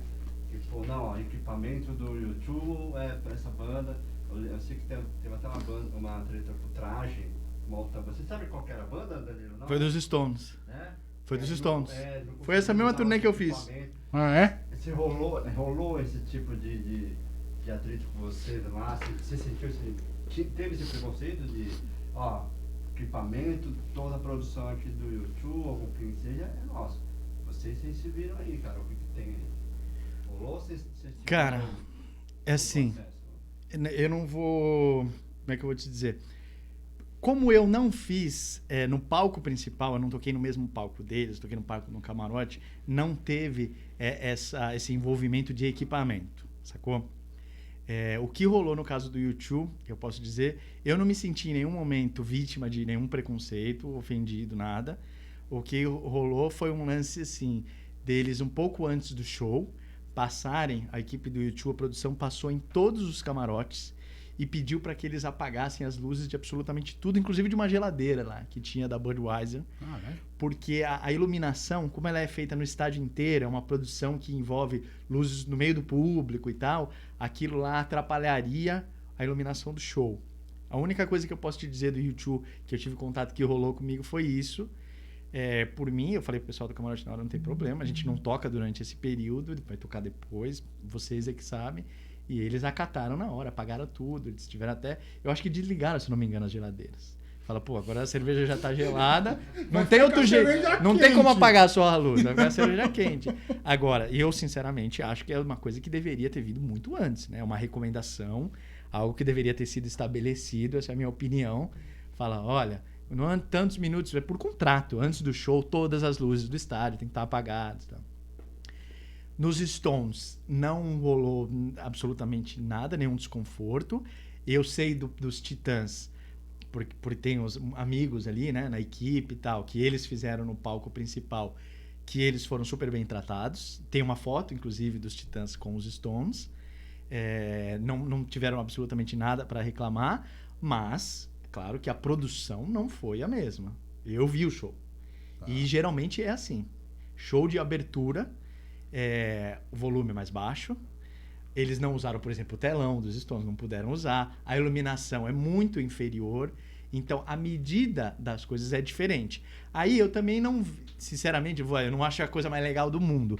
Mas se a banda de abertura tá ciente de que vai ser assim, que você vai tocar sob essas condições, entendeu? Eu acho que... não tem que ficar magoadinho, Não tem que ficar...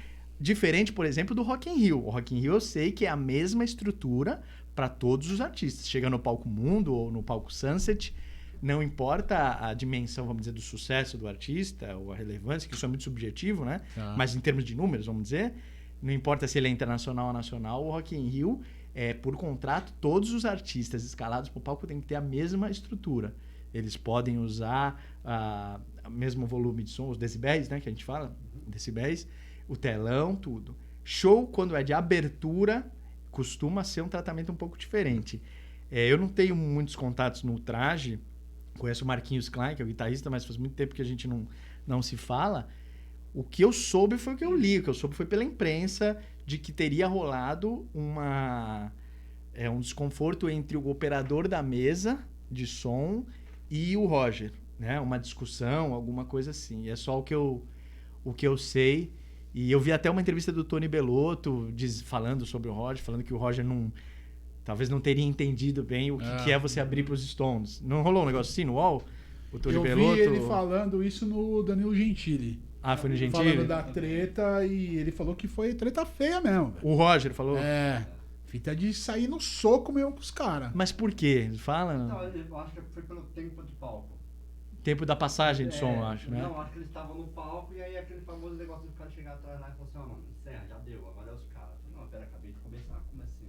E eles não pararam aqui, aí foi onde deu a treta. Mas ele falou que parece que eles explicam até que depois o próprio artista, que foi nesse daí, eu acho que o Roger, esqueci o nome do artista. Ele falou que o próprio artista... Eu acho que foi o Mick Jagger, foi com os Stones essa história. Ligou pra ele, pediu desculpa ainda, então você vê assim que, pelo menos é o que eu vejo, né? A gente tem banda e vez quando a gente passa por isso também. A gente vê isso daí muito por trás, não é nem o artista, cara, é mais ali... A produção, às vezes não né? é o artista. O ego inflado. A produção, lembra que eu te falei a sensação de poder? Às vezes é isso. Porque as notícias que eu tenho do Mick Jagger, conheço algumas pessoas que trabalharam com ele também, é de um gentleman. As referências que eu tenho, entendeu? É de um cara muito... Tanto é que, pelo que eu sei também, eu tô falando coisas pelo que eu sei porque não são informações oficiais, não são pessoas que eu sou próximo, tá? Mas pelo que eu soube, quem escalou o Traje para tocar, abrir esse show dos Stones, foi uma indicação porque o filho, o Lucas Jagger, filho do Mick Jagger, estudava, acho que tênis, com o irmão do Bacalhau, que é o batera do Traje. E aí conseguiram mostrar pra ele a banda. Ele falou, pô, chama eles pra abrir o show.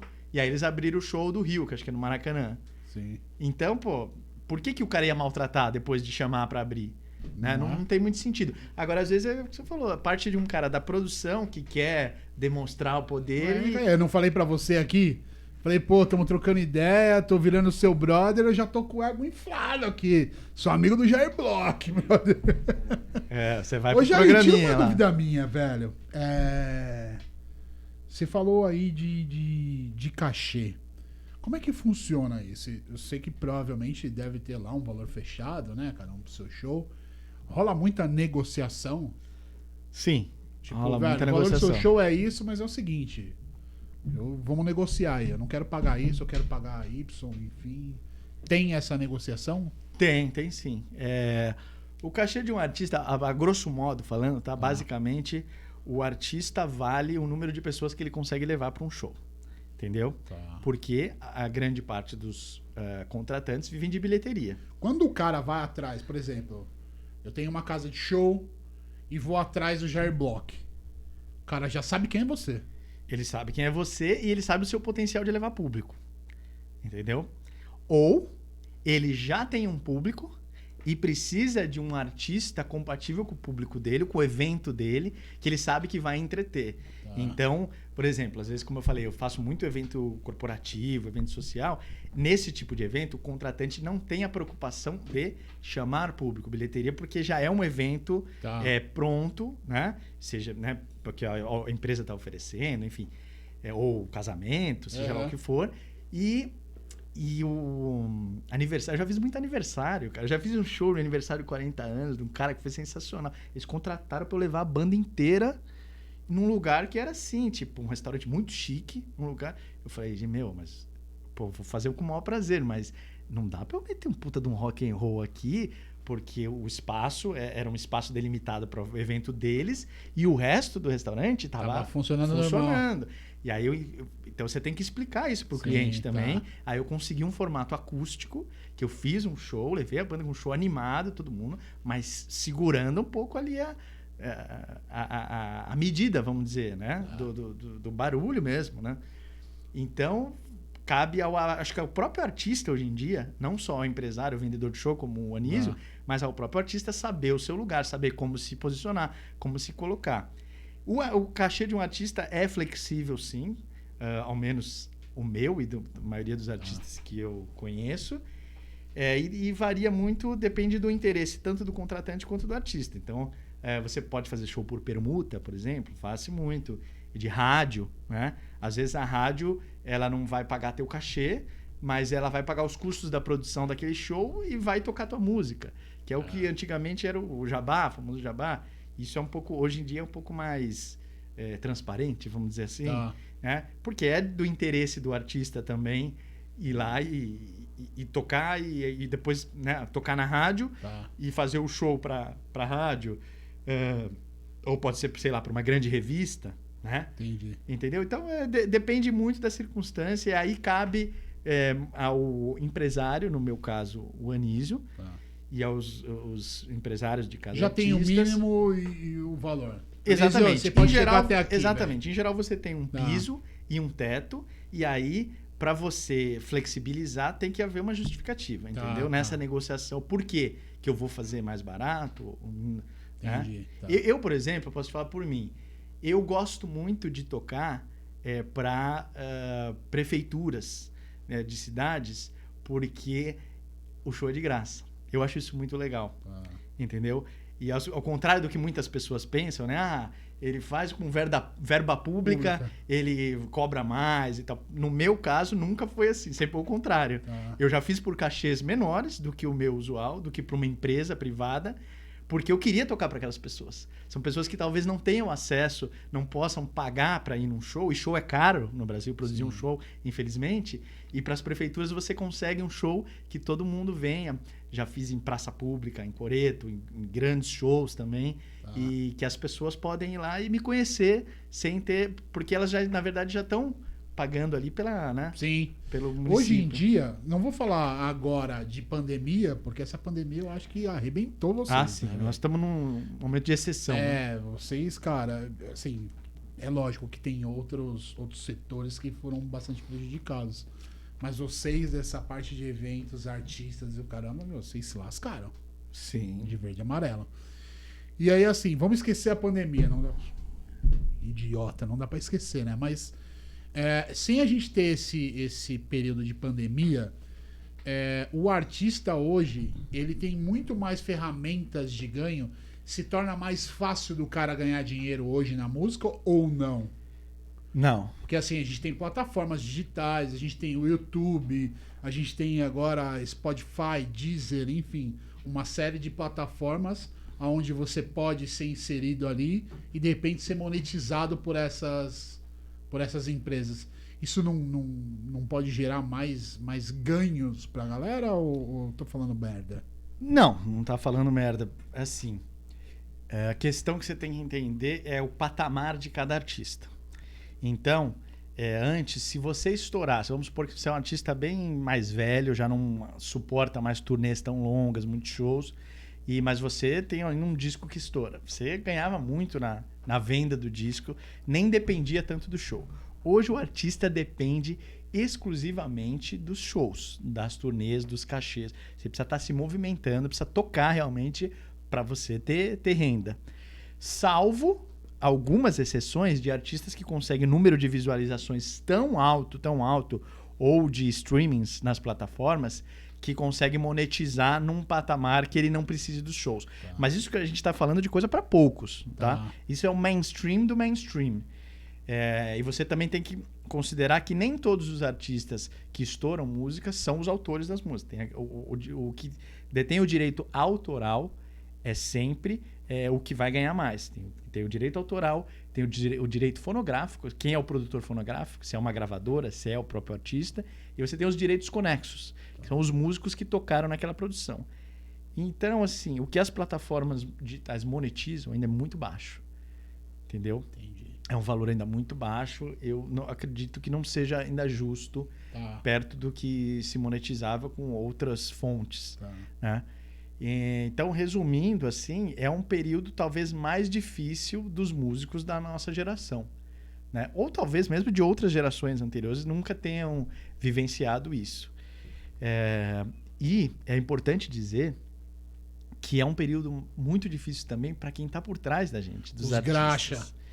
Para os holds, né? O pessoal que está sempre, a gente dá todo o suporte, os produtores, os músicos contratados, seguranças, enfim, tudo que envolve o show business é uma estrutura gigantesca que as pessoas não conhecem. A maioria das pessoas não sabem de quantas pessoas tem para o artista poder brilhar no palco, entendeu? Existe toda uma estrutura que está completamente parada, de pessoas que estão desesperadas e até pensando em tipo que não veem mais uma perspectiva de melhora. O nosso segmento é o último a voltar. Infelizmente, ele vai ser o último a voltar.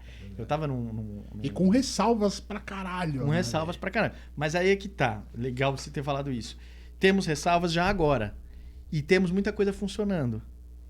Então, as igrejas não estão abertas. Nada contra as igrejas. É importante, né? As pessoas... Embora eu acho que as pessoas possam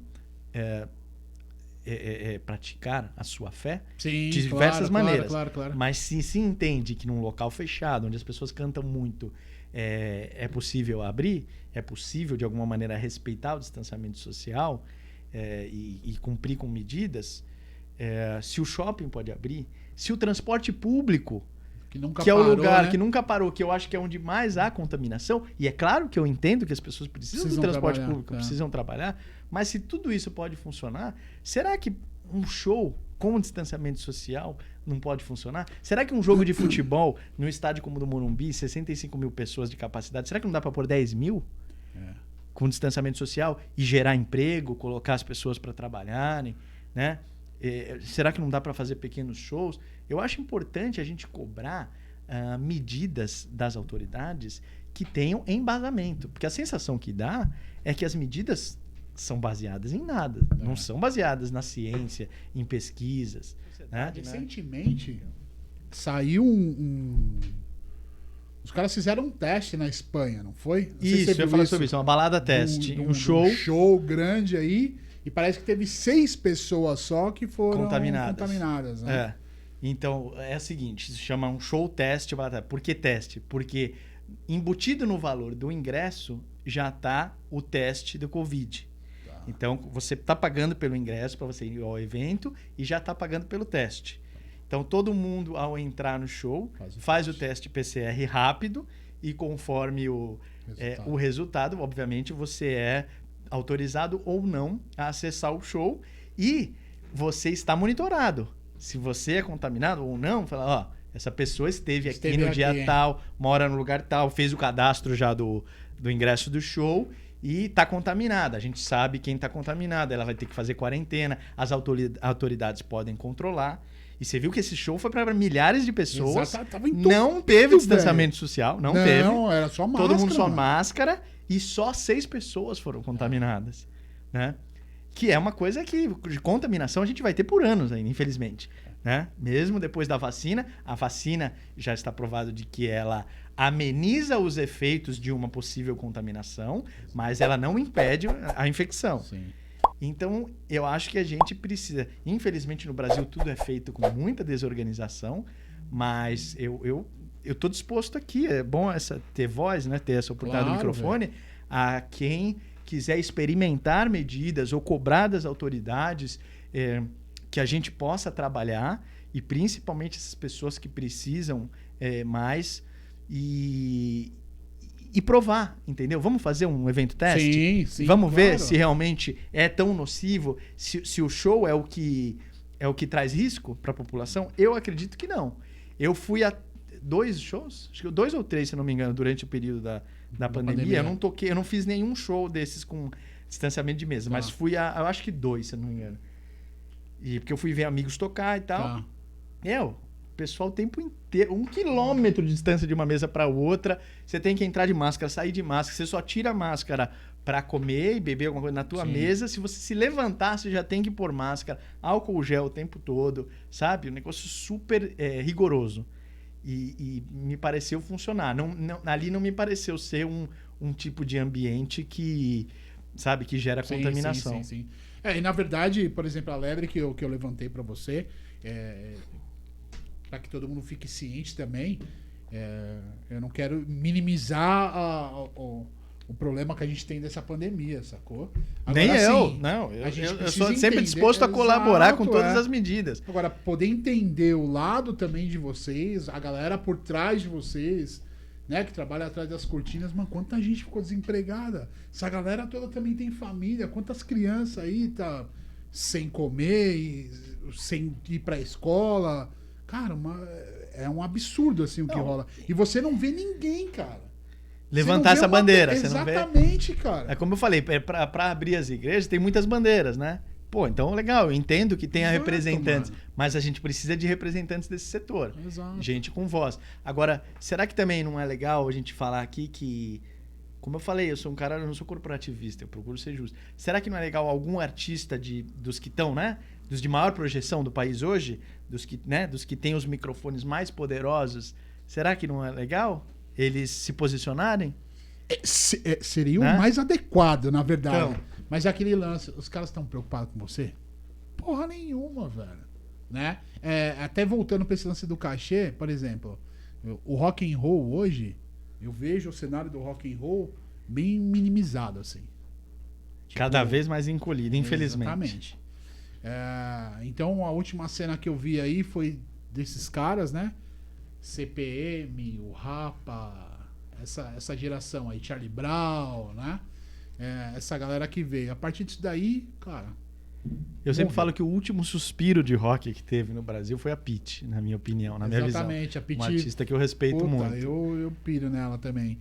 Então, assim, esses cachês, por exemplo, não tem uma... É como a desigualdade no Brasil, né? Então, por exemplo, eu tenho um sertanejo, não tô falando mal da música em si, mas assim, eu tenho um artista hoje que tem um cachê de, sei lá, 1 milhão. E eu tenho um outro artista que tem um cachê de, sei lá, mano, 10 conto. Saca? É muito desproporcional. E, tipo, tudo bem, tem todo esse lance que você falou, de, tipo, a quantidade que o cara... O cachê é pautado na quantidade de pessoas de público que você consegue levar pro show. Exato, mano. Ninguém, não sei se é dentro do rock, enfim, sei lá quem que é, ninguém consegue levantar essa bandeira e tipo, vamos buscar mídia também, velho. Vamos voltar a ser o que a gente era lá em 80, 70, sei lá. Sabe? Tipo, até vai deixar acabar não vai, mas... Posso te falar o que eu acho, sinceramente? Pode. Eu entendo exatamente o que você está falando. E deve. Já deixou. Infelizmente, já deixou. Não vai deixar, já deixou. Já deixou. Eu acho que, infelizmente, assim... As chances que a gente tinha... Não estou falando que o rock and roll não possa ressurgir das cinzas. Pode. Sim. Sempre bandas de rock como Nirvana surgiram no momento que o rock parecia que ia morrer. Tal, aí veio todo o movimento grunge. Outros movimentos vieram. E eu espero que isso aconteça no Brasil. Eu espero que possa ser eu. Se não for eu, sim, que seja outro, mas que leve o rock and roll de volta para o mainstream. Repopularize o rock and roll. Sim, exatamente. Espero que sim. O que eu quero te dizer é... Se isto depender da união dos artistas de rock, você esqueça, cara. Fudeu. Se isso depender dos artistas medalhões do rock no Brasil, dos caras que têm realmente ainda alguma voz, alguma. Porque nem eles têm noção de que já não tem mais. É isso que eu ia falar pra voz. você. Não, parece que todo mundo eles estão em virou... berço esplêndido, E esses caras, e vamos falar a real, 70%, 80% dos artistas que têm medalhões do rock brasileiro ainda são dos anos 80, por incrível que pareça. São da geração dos anos 80. Esses caras, eu nunca vi, eles não são unidos entre si, entendeu? Eles não são preocupados com a renovação, em fomentar uma cena de rock and roll e trazer bandas novas. Pô, vamos aproveitar o nosso nome, a nossa projeção e reunir grandes patrocinadores e fazer um festival, sabe? Pra revelar bandas novas. Sertanejo faz isso toda hora, velho. Então, a união faz a força, Cara, né? O velho clichê. Tá o Leonardo e tem um moleque, sei lá, de 17 anos. Ele, ó, esse aqui é meu padrinho. Esse aqui é meu padrinho, põe ele pra cantar no palco. 2 semanas depois, o cara já estourou, já tá ganhando rios de dinheiro, já... Pela live, né, que eles estão fazendo direto. E você não vê banda de rock fazendo a mesma... E assim... Mas porque não tem procura dos patrocinadores. É isso que eu tô falando. Os caras ainda não se contizam. Os grandes. Sim. E tô falando de caras que me inspiraram, tá? Que eu respeito muito, talentosíssimos. Mas o que eles têm de inteligentes pra fazer música... Eles não têm de inteligentes para o empreendedorismo, para o business. Entender que cada vez mais a música é um business. Eu até vi alguns deles fazerem recentemente algumas lives e fazendo coisas que jamais eles fariam antigamente. Tipo, anunciando um produto, fazendo um merchan durante uma live, sabe? Porque estão fazendo por necessidade. Só que, por que eu tô te falando que é tarde demais? Quando eu vejo o número de visualizações... Eu falo, puta que pariu. Puta, e é verdade. De um artista desse grandes, tamanho, com os hits que eles têm, que eles tiveram, com esse número de visualizações, é de dar dó. Estão tomando uma surra. Essa é a realidade. Entendeu? Por quê? Falta de união. Na minha opinião é isso. Sabe aquele clichê? A união faz a força? É uma realidade. O clichê não é clichê por acaso. Né? Ele chegou a clichê por ser muito... isso é real. Sim, isso sacou? Não, isso aí eu tiro o chapéu pra eles. Na parte de empreendedorismo, eles entenderam tudo. Eles entenderam tudo, como funciona. Sabe por que, na minha opinião, por que a música sertaneja pegou tanto? Na minha opinião, porque é uma música para as pessoas dançarem. Não sei se você já reparou isso. As pessoas gostam muito de dançar, mais do que a gente imagina. Tanto é que hoje você tem um aplicativo que as pessoas só querem ficar dançando na frente da câmera o dia inteiro e funciona, e dá visualizações, as pessoas têm projeção, né, e tal. E preste atenção, principalmente, tô falando sem nenhum machismo, pelo amor de Deus, a mulher eu acho que gosta muito de dançar. O público feminino curte muito dançar. Isso é legal, isso não tem nada de errado nisso. Só que os sertanejos sacaram isso. E onde vai mulher, lugares onde tem vamos dizer, um público feminino, né? Atrai quem? Atrai um público masculino também, né? E masculino atrai masculino também, não tem, né? Cada um faz o que quer, não tem problema. Eu tô falando... Hoje em dia arrasta tudo, mas que bom, eu acho que as pessoas sejam livres. O que eu tô querendo dizer é que a maioria não é assim, né? A maioria ainda é onde tem público feminino, Eu, por exemplo, quando eu era mais novo, falava, vocês têm que ir no show do Bon Jovi. Os caras falavam, não, Bon Jovi é banda de menina, mas por isso mesmo. Vocês não entenderam? Cara, não, vou no show do Pantera, Iron Maiden, Sepultura. Vai também, que é bom pra cacete o som, mas vai no show do Bon Jovi. Os caras não entendiam. Mas, enfim, então eles tiveram essa sacada de que é uma música muito boa pra dançar. E muitas vezes, eu acho que eu espero até que na maioria, as pessoas nem prestam atenção nas letras. Elas dançam e, né? O cara dança até sozinho, fica aquele negócio e tal. Você vê do Ratinho lá no programa dele? O quê? Qual é a música? Não sei, que a pessoa não sabe nem o que tá cantando, você tem que adivinhar a letra. Porque eles falam tão embolados que a galera não entende. Então, imagine quantas pessoas não sabem nem a letra. Só vai pra curtir mesmo, né? É a música da balada de hoje, né? Eu não sei se vocês lembram, no final dos anos 90, começo dos anos 2000, era praticamente demonizada a coreografia. Se você fizesse uma coreografia numa balada, você lembra disso? Pelo amor de Deus, era uma... Nossa senhora, que cafona. Um amigo deixava... encerrava a amizade ali, saía de perto. Vocês estão rindo, mas era assim, né? Entendeu? E de repente, no 2010 pra cá, talvez, nessa última década, é o contrário. É coreografia, a música tem que ter uma coreografia. Começou realmente a explodir isso, vocês vão se lembrar, com a música do Michel Teló, o Ai Se Eu Te Pego. Isso mesmo. Porque virou uma pandemia musical, vamos dizer. O que é uma pandemia, né? As pessoas estão sabendo agora. É uma epidemia mundial. A música é uma coisa que nunca as pessoas entenderam tanto o que é viralizar, né? Porque Não agora, é? infelizmente, a gente tem um vírus ruim. Exatamente. Antes era viralizar na internet e tal. E a primeira a viralizar foi, num nível mundial, foi o Ai Se Eu Te Pego. Ela foi a Macarena do século XXI, né? Por quê? Por causa da coreografia. Ah, se eu te pego, não sei o quê. E teve versão em polonês, teve versão em vários idiomas. Eu me lembro, em 2012, a primeira vez que eu fui a Paris, todo realizado, eu queria ir na Virgin Records, né? Comprar disco ainda naquela época. Eu falei, pô, eu vou lá, eu vou achar coisas que nunca que eu vou achar no Brasil, tá? Aí entrei na Virgin, vai vendo. Aí comecei o francês, ele já tem aquela coisa de você, ele não quer muito falar outro idioma, eu não falo francês, comecei a falar inglês com a menina, eu falei, você tem alguma coisa diferente aí do Metallica? Ela, Metallica? Eu falei, isso, Metallica, eu falei assim em inglês. Aí ela começou a puxar lá, não. Aí eu, e você tem alguma coisa do Bon Jovi? Ela, Bon Jovi? Eu falei, no computador. Não. Eu falei, caralho, sério mesmo que eu tô na Virgin Records, não vai ter nada de... Se eu tô falando das bandas de rock, principalmente... Que eu vim fazer essa bosta, velho? Aí eu começo a caminhar assim, todo frustrado pela Virgin, uma loja gigantesca. Tipo, imagina uma Renner só de disco, vários andares, loja de departamento. Aí eu me deparo com uma ilha, sabe, né? A ilha, aquele negócio tipo supermercado, só de DVDs do Michel Teló, com Ai Se Eu Te Pego. Na Virgin Records de Paris. E isso se sucedeu, eu me lembro depois, isso até mais recentemente, a música foi sucesso em 2012, eu me lembro de ouvir Ai Se Eu Te Pego na Hungria, em Budapeste, numa baladinha, eu tava lá e tocando, em português mesmo, a versão em português. Então olha onde chegou isso. Por quê? Porque o Marcelo, o jogador do Real Madrid, o brasileiro, lembram disso? Fez uma coreografia com a música. Exatamente. E o Cristiano Ronaldo entrou na onda e tal. E aí o negócio explodiu no Brasil e explodiu no mundo. E os sertanejos, eles têm essa sacada de falar de coisa do dia a dia, né? Você pega as letras do Luan Santana, é só fazer assim e a música para e fala, e você vem. Sabe? Umas coisas que... Eu vou falar o quê? Eles estão errados? Não é o tipo de música que eu ouço.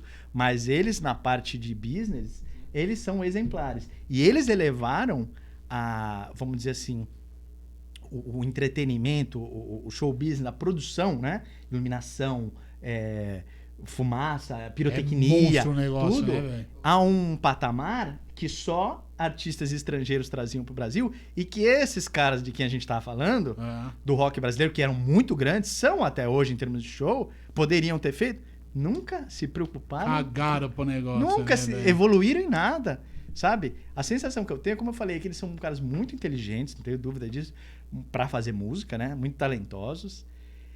Muitos deles até eram filhos de diplomatas, ou seja, tem um background muito respeitável, né? Que bom que eles tiveram essa oportunidade. Mas em termos de empreendedorismo, como eu disse, de business e tal, pararam no tempo. Mas você não acha que completamente. Eles morreu um pouco na época da MTV? Eles precisavam muito da mídia, de clipe, essas Sim, faz sentido. Não só a MTV em si, mas a gravadora, né? Sim. Por trás. Por exemplo, os acústicos MTV, Sim. que foram grandes sucessos naquela época, final dos anos 90, ali, começo dos anos 2000, eles eram lançados, você lembra disso, em parceria com a gravadora do artista. Até porque o artista não poderia, sem a gravadora, dar os direitos para a MTV lançar. Então lançava junto com a EMI ou com a Warner e tal. E eu acho que eles também ficaram muito nisso. Sabe, a gravadora faz tudo pra mim. A gravadora aluga o estúdio pra gente gravar, pra gente ensaiar. A gravadora cuida do meu, né, do meu figurino. Tá. Enfim, cara, eu tô muito preocupado, sim, com o rock and roll, porque a falta de união é impressionante. Eu acho que, infelizmente, o rock brasileiro, o roqueiro brasileiro, ele é autofágico, sabe? Ele não ajuda o próximo. Eu gostaria muito de estar falando uma coisa diferente aqui. No que eu posso, eu tento fazer alguns movimentos, já tentei muitos, de ajudar amigos, ajudar bandas e tal, e a gente, sabe, dar as mãos. E tentar alguma coisa, mas eu não encontro muita solidariedade, salvo alguns casos que têm a mesma cabeça que a minha, mas muito pouco. A gente, sabe, não são andorinhas suficientes para fazer um verão. Eu acho que se a gente tivesse um suporte dos grandes nomes que não estão percebendo que estão deixando de ser grandes, não na relevância histórica, de maneira alguma. Pelo contrário. Isso é uma coisa que, graças a Deus, eu acho que está sacramentado, Sim, lógico, consagrado, com né? certeza. Não. E você pega, por exemplo, eu vi esses dias o Dado Villa-Lobos dando uma entrevista para... Tá rolando uma treta também, né? então, para a CNN, sobre o problema deles poderem usar o nome Legião Urbana ou não. Isso também eu acho um absurdo, eles não poderem usar. O filho do Renato, não o conheço, mas, pô, não dá para ver um entendimento aí? Pelo amor de né? Deus, né? Pô, acho que é meio que um patrimônio nacional. Exato. A Legião Urbana, Vamos sabe? tombar a parada, ninguém mexe sabe? nessa porra, velho. Eu tava até falando num podcast que eu tive terça-feira, que eu acho que quando você fala em MPB, o que é MPB? Música popular brasileira, deve se colocar. E o rock and roll também. Pô, se o rock and roll não é popular no Brasil, Exatamente. com a história que tem, com o repertório que tem. Se a gente sair daqui agora, agora não vai estar aberto por causa da pandemia, mas se a gente parasse no primeiro barzinho aqui, ia estar alguém tocando Legião, não ia? Ou Raul Seixas. Então, né? É contra a cultura no Brasil, o rock. Sabe que o Brasil já teve passeata contra a guitarra elétrica, né? Por incrível que pareça. E é preocupante, cara, a situação. Ô Jair, você lançou há poucos, mudando de pato pra ganso. Eu queria dar um rolê de avião, ó, de balão, velho. Ah! Você participou da promoção? E aí, rolou hoje, né, o sorteio? Rolou hoje. Eu tava no caminho pra cá, eu não tive nem oportunidade de ver quem foram os ganhadores aí. Mas já deixo meus parabéns. A gente vai se ver domingo, os ganhadores, porque o do passeio vai ser domingo. É domingo? E quem não ganhou ou não participou, que fique atento, porque outras promoções vão acontecer. virão. Aí, né? Essa foi uma promoção vinculada ao meu novo single, que é o Pra Você Gostar, o nome do single. É uma música bem legal. Já estava rolando nessa rádio, que era a Rádio Fox Rock, lá de Sorocaba. Uma versão exclusiva para eles, versão acústica. E agora eu lancei a versão oficial, realmente, com videoclipe e uma sonoridade completamente diferente do que eu vinha fazendo, que eu acho que conversa com a atualidade, contemporânea, no sentido tanto estético, mas assim, do conteúdo dela. A mensagem que eu quero levar para as pessoas é uma mensagem anti-estresse. A música é sua. A música é minha. Eu fiz essa música, na verdade, para mim mesmo. É uma música que me define, essa letra. Eu estava numa época muito estressado, precisando acreditar em algo para desanuviar. Tá. E funcionou para mim mesmo. Então eu quero compartilhar com as pessoas nesse momento. Espero que funcione para as pessoas também. Tá bom. Vai trocar ou? Não. No cartão já tá no zero. Se quiser já lançar pra música aí. Eu já vou encerrar com ele e vou falar. Jair, eu vou pedir pra você encerrar pra gente tocando ela, né, velho? É um maior prazer. Mas, cara, antes eu queria te falar que foi um prazer te receber aqui. Obrigado por você. Se eu quiser, eu deixo. Se não, não. Claro que pode, velho. Só pra voltar na questão das lives, eu queria saber se você, por acaso, se tem algum projeto ou se você fez algum. E você fazer a sua live, né? Porque tá tão na moda, tá todos os artistas aí. Tem um álcool gel aí? Tem. De fazer a live ali, aquela lance do YouTube e tudo mais. Obrigado. Você fez algum projeto? Você tem algum projeto de Então, fazer uma live aí? eu fiz duas, na verdade. Uma live, cara, foi histórica. Se você não teve oportunidade de ver ainda, tem uns trechos do meu Instagram, dá uma procurada lá no IGTV, porque foi talvez uma das primeiras realizadas na varanda, sabe aquelas lives na varanda? Na época que tava todo mundo enclausurado. Você viu isso? Eu vi. Modéstia à parte, cara, eu acho que foi de todas que fizeram no mundo da varanda, acho que essa foi a mais legal. Pela participação das pessoas, por causa era para um condomínio que eu fiz lá no Guarujá, que era o Twice, de uma galera muito legal. E eu já até havia tocado lá em eventos, assim, porque é um condomínio muito grande. Só que a coisa transbordou o condomínio. As pessoas de outros prédios do quarteirão e de mais outros quarteirões vieram participar, porque eles ouviam o show. Então eles começam a cantar junto comigo. Cara, é tipo som de estádio de futebol. É um negócio de arrepiar, é emocionante. Você tem que procurar, se vocês tiverem a oportunidade aí no meu Instagram. Tá fácil de achar. E depois eu fiz uma outra live, voz e violão de casa também. Ah, não, fiz duas, né, Paulo? Então foram 3 no total. Falei que foram 2, foram 3. Foram 2 na sua casa. Foram 2 na minha casa e essa na varanda. Eu fiz sim. Por enquanto eu não tenho nenhum projeto, não, de fazer. Gostaria muito de fazer uma com banda, com a banda toda. Então, assim, quem estiver assistindo, se tiver algum patrocinador aí, alguém que possa colaborador que possa nos ajudar, porque, como eu disse, ter estrutura, você montar uma banda e transmitir uma live, não é barato. E eu, como gosto de fazer sempre tudo com muita qualidade, espero para fazer no momento certo. Mas eu tô sempre interagindo com o meu público, sabe? Conversando mesmo com as pessoas. De vez em quando gravo um voz e violão, alguma coisa que eu ache interessante. E lançando música nova também. Nesse período da quarentena, mesmo não fazendo shows, eu não deixei de lançar singles, de trabalhar e trazer novidades aí alguma coisa nova para debaixo do sol. Show de bola, Jair. Obrigado por você ter vindo. Obrigado por você dar essa moral pro Free. Prazer. Sensacional. Obrigado trocar pelo ideia convite. com você. Sempre que você quiser, cara, as portas estão abertas aí. Sempre que você quiser lançar um som novo, as portas estão abertas. E rapaziada, valeu aí por ter acompanhado o Free. Nós vamos terminando aqui com o Jair lançando um pra você. Acompanha aí, curta as redes do Jair Bloch. A gente vai deixar tudo marcado no rodapé pra vocês aí, tudo certinho. Beleza? Vai lá nas redes sociais do Jair. Deixa lá o seu like, se inscreve lá no YouTube dele, enfim. Faz a porra toda que tem que fazer lá. Firmeza? Valeu, rapaziada. Isso aí é meu novo single, Pra Você Gostar. Pra você gostar, pra você se libertar, pra sorrir e não chorar, pra viver e não se preocupar, para relaxar, não ter hora pra acordar, não ter hora pra dormir, sair sem saber pra onde ir. O tempo passa, eu não quero perder. Se eu me calar, o outro vai dizer pra você gostar e pra você querer.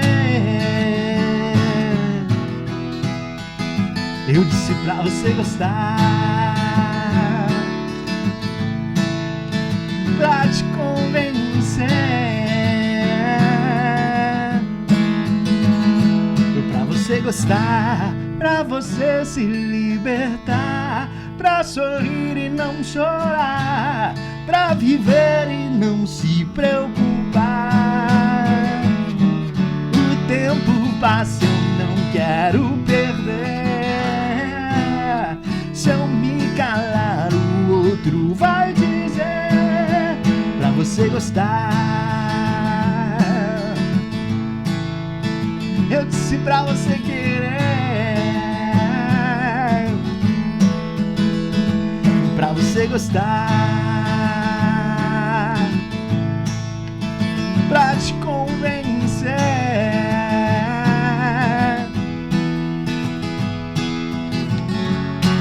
Aonde o sol brilhar, você vai enxergar.